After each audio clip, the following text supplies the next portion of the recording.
independencia de México, Doguno Tashini, de yo min anima general Vicente Guerrero Saltaña, Tanishino, de consumo de la independencia de México, Tanita Rachita español, Cochora, ni la bandera ni chinora, Danino, no que cobra, y ni cotora, no catani. El general Vicente Guerrero nació en la ciudad de Tixtla, un día 9 de agosto de 1782. Él venía de una familia mestiza con ascendencia negra. De hecho, mucho tiempo después, cuando él sea un gran dirigente, pues como una manera despectiva de llamarlo, le van a decir el negro. Durante su época de juventud, su actividad principal fue la arriería, que era una actividad a la cual se dedicaban también sus familiares y que era muy importante en esa época porque se ocupaban de llevar las mercancías que llegaban al puerto de Veracruz por un lado, al puerto de Acapulco por el otro, y distribuirlas en toda la Nueva España, aunque él pues se ocupaba, como es lógico pensar, de las mercancías que se distribuían en el sur de lo que entonces era la Nueva España. Esta actividad pues fue muy importante para él porque le permitió conocer la región, su geografía, sus caminos, sus montañas, sus ríos, pero sobre todo convivir con la gente. Este conocimiento que él obtuvo durante su época de arriero pues le va a ser muy útil después cuando se vuelva un dirigente militar de la insurgencia entre los pueblos mixtecos. Vicente Guerrero se unió a las fuerzas independentistas que comandaba el general José María Morelos y Pavón en noviembre de 1810, cuando este iba por órdenes de Miguel Hidalgo y Costilla, pues a tomar o tratar de tomar el fuerte de Acapulco. En este sentido, a él le tocó su bautizo de fuego, por llamarlo de alguna manera, en la batalla del Veladero, en donde pues se comenzó a mostrar sus dotes de dirigente militar. No pudieron avanzar hacia Acapulco por las condiciones militares en que se encontraba, muy bien fortificado, ¿no? Y regresaron sobre el camino y decidieron ocupar la ciudad de Tixtla, que en ese tiempo pues era pues una ciudad muy importante para el sur de la Nueva España. Aquí es donde comienza a usar Vicente Guerrero sus conocimientos de la región. Sabedores de esta situación, José María Morelos y Pavón, los Bravo, los Galeana, que ya estaban también en la lucha, pues deciden que él sea parte de la vanguardia que va inspeccionando el camino rumbo a Tixtla, y pues fue muy acertado porque finalmente ocuparon la ciudad, desalojaron a los realistas y se hicieron de un punto estratégico de ellos por esa parte. Comenzando el año de 1812 es cuando Vicente Guerrero comienza a incursionar en la Mixteca. Una de sus primeras grandes batallas de ese tiempo se va a dar en la ciudad de Izúcar, que ahora se conoce como Izúcar de Matamoros. Ahí ocuparon la ciudad cuando iban rumbo a Cuautla en la segunda campaña, ¿no?, para ir a ocupar la Ciudad de México. Derrotan a los realistas, y mientras José María Morelos y Pavón y los demás comandantes de la fuerza se dirigen hacia Cuautla, queda Vicente Guerrero resguardando Izúcar para que no la vuelvan a retomar. Los realistas, al ver que queda una pequeña fuerza nada más, intentan retomarla, pero va a suceder una cosa muy interesante. Por el conocimiento que tenía Vicente Guerrero de la región y la relación que tenía con la gente, pues la gente, los hombres, las mujeres, los niños se van a incorporar a la defensa de la ciudad. Los historiadores nos hablan, han quedado testimonios de cómo las mujeres se ocupaban mucho en juntar piedras, cómo los niños se dedicaban a hacer hondas, como para que los grandes que estaban en los frentes de batalla pues se defendieran. Esas fueron sus armas, bueno, además de otras, pero fundamentalmente eso, y así lograron resistir varios días hasta que las fuerzas realistas fueron, pues recibieron la orden de abandonar ese frente e irse a Cuautla a defenderla. Entonces se puede decir fue una victoria de los insurgentes al haber logrado resistir pues tanto tiempo. Pero sin duda, una de las grandes batallas para la independencia de México pues fue el rompimiento del sitio de Huajuapan. Para 1812, toda la Mixteca ya estaba ocupada prácticamente por los insurgentes. Esto se había vuelto un problema para las autoridades de la Nueva España porque impedía que circularan las mercancías de Acapulco hacia el resto de la Nueva España o de Veracruz con el mismo fin. Entonces estaba paralizando la economía. Sitian la ciudad de Huajuapan, que es donde se encontraba Valerio Trujano con su ejército. Valerio Trujano era un insurgente de origen indígena que había nacido en Tepecuacuilco, que ahora pertenece al estado de Guerrero. Comienzan a acercar a estas fuerzas porque eran de las más importantes y pues se va a dar uno de los sitios más largos de la Guerra de Independencia, más largo incluso que el sitio de la ciudad de Cuautla.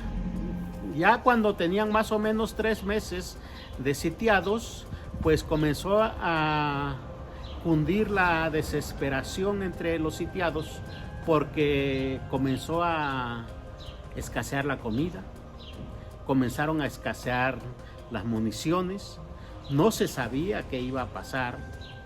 Y entonces Valerio Trujano le ordena a Remigio Saravia, un indio de Nuyó, del pueblo de Nuyó, que vaya que rompa el sitio, que vaya a buscar a Morelos y que le pida que venga a auxiliarlos.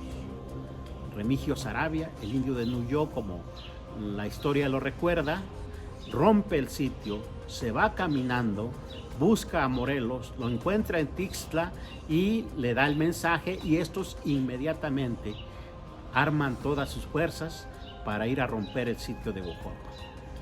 Ahí estaba el comandante José María Morelos y Pavón, evidentemente, pero estaban los Bravo, estaban los Galeana y sobre todo estaba Vicente Guerrero. El sitio se rompe el 23 de julio y uno de los primeros que logra hacerlo son las fuerzas de Vicente Guerrero, que atacan por el sur. Es el primero que logra tener contacto con la gente de Valerio Trujano y obviamente todos los demás, pues roto el sitio, pues pueden penetrar y van a derrotar a los realistas. Este es un sitio que se recuerda mucho en la Mixteca. Después de eso, las fuerzas independentistas van a ir a tomar Tehuacán. Después de ahí van a ir a Oaxaca. Ya estamos hablando de 1813. Y de ahí ahora sí, a tomar el fuerte de Acapulco. La vanguardia estuvo comandada por Miguel Bravo y Vicente Guerrero. En ese tiempo, Vicente Guerrero va a ser comandante de las costas, sobre todo la Costa Chica, en Oaxaca y en Guerrero. En septiembre, de 1814, José María Morelos y Pavón nombra a Vicente Guerrero comandante general de las Mixtecas y le ordena que recupere la Mixteca porque están pensando que en sus montañas se pueden hacer fuertes para extender la guerra de independencia a toda la Nueva España. Vicente Guerrero se dirige a la Mixteca, sobre todo por la parte de lo que actualmente es Silacayoapan, hasta Tehuacán, pero va a encontrar problemas, porque antes que a Vicente Guerrero se había nombrado a Nepomuceno Rosáins, que era el segundo de José María Morelos y Pavón, que también comandara la guerra en la Mixteca, y con él actuaba otro comandante que llamaba Ramón Sesma. Hubo problemas, hubo envidias, porque Morelos era muy querido entre la tropa y tanto Rosáins como Ramón Sesma pues eran unos criollos que lo que más defendían eran pues obviamente sus intereses. Entonces tanto Sesma como Rosáins van a hacer todo lo posible porque Vicente Guerrero no tenga ascendencia entre la tropa, no lo van a apoyar, no le van a dar espacios donde actuar, y entonces él decide actuar por él solo, y lo hace amparado en el nombramiento que le había dado Morelos hacia unos meses antes. Esto le va a imprimir una característica propia a la guerra de independencia en las Mixtecas y a toda la guerra de independencia de ahí para adelante. Porque Vicente Guerrero va a hacer una cosa que hasta entonces no se había hecho. Va a crear los fuertes militares en donde los pueblos apoyan a los insurgentes. Va a haber fuertes en Tecomatlán, va a haber fuertes en Huamustitlán, va a haber fuertes en el Cerro del Chiquihuite, pero sin duda los más importantes fueron los de Xonacatlán y los de Atlamajalcingo del Monte, en lo que ahora se conoce como la Montaña de Guerrero. En la Mixteca Alta va a haber fuertes en la comunidad de Atatlauca. En la costa va a haber fuertes en Putla, por la cañada del Yosotiche, como ahora se conoce, y en el pueblo de Santa Rosa. Estos fuertes pues fueron los espacios desde donde se organizaba la lucha militar de la gente.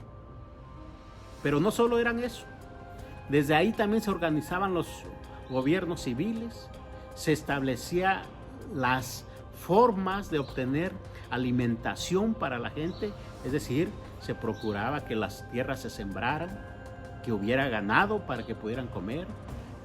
Se construyeron armerías para que ya no depender de las armas que se capturaban a los enemigos. Se organizó toda la vida de los pueblos. Tenía una característica estos fuertes. Muchos de ellos fueron construidos en lugares que para los pueblos tenían una importancia histórica o una importancia espiritual. Eran lugares sagrados.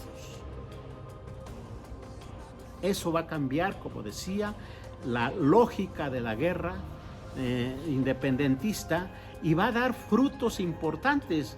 Los realistas no pueden capturar los fuertes porque en principio está la gente que los cuida. Después hay una gente que es apoyo para los fuertes y hasta el centro están los insurgentes. Había que romper todos estos círculos para que pudieran llegar. Para penetrar un fuerte era dificilísimo porque alrededor de él los insurgentes cavaban trincheras y en ellas colocaban lanzas con la punta hacia el cielo, de tal manera que si alguien quería brincarlos y no llegaba hasta el otro lado, pues quedaba ensartado en esas lanzas, perdón. Además de esto, pues había parapetos ya hasta el final, en donde si alguien lograba pasar la trinchera, pues era pues cazado prácticamente por los vigilantes. Así fortalecieron la lucha, así se mantuvo casi 5 años la lucha, y pues hubo, digamos, un empate, porque ni los insurgentes lograban derrotar a los realistas, que habían reforzado mucho su ejército, ni estos ejércitos lograban derrotar a los insurgentes por el gran apoyo que tenían, pero sobre todo por la lógica militar que le habían impreso a la guerra. Esto hizo, entre otras cosas, que al final pues se firmaran los tratados de Córdoba, ¿no? Y después el Acta de Independencia. Ahí estuvo Vicente Guerrero, pero a diferencia de sus compañeros, Vicente Guerrero no veía que con esa acta fuera a resolverse el problema de la independencia. Él lo miraba como un impas, como una tregua política y militar para armar otra estrategia que realmente pudiera darle a México, al México que estaba surgiendo, su verdadera soberanía e independencia. Si vemos bien, la firma de Vicente Guerrero no aparece en el Acta de Independencia. Si vemos bien, cuando los ejércitos, tanto el realista como el insurgente, ya solo uno, comandado por Agustín de Iturbide, entra a la Ciudad de México, Vicente Guerrero no va a la cabeza, no quiere identificarse con esa gente. Si vemos bien, durante los primeros gobiernos, Vicente Guerrero no acepta ningún cargo, ni en el primer gobierno, ni en el gobierno imperial de Agustín de Iturbide. Él está pensando otra cosa y está preparando a la gente para que pues para continuar la lucha, como decía yo, por la verdadera independencia y la soberanía de nuestro país. Sus enemigos políticos obviamente se dieron cuenta de esto y pues buscaron la forma de apartarlo definitivamente de la política nacional, y va a ser asesinado un 14 de febrero de 1831 en la villa de Cuilapan de Guerrero, en Oaxaca.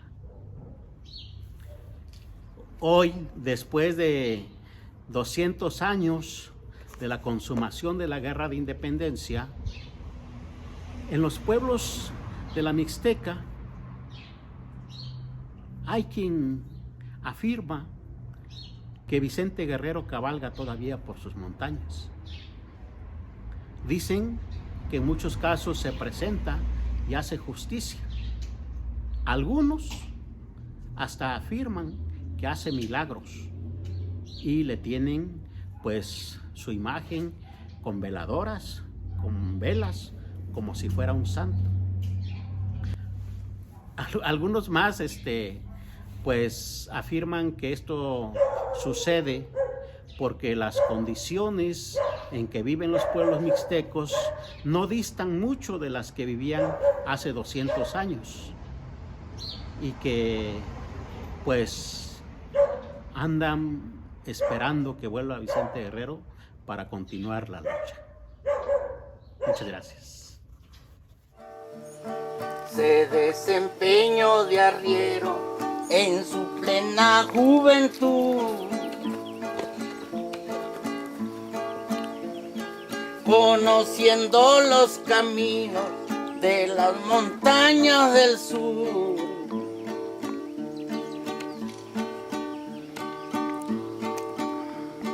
El mero 10 de diciembre 810 corría. Al reunirse con Morelos demostró su valentía.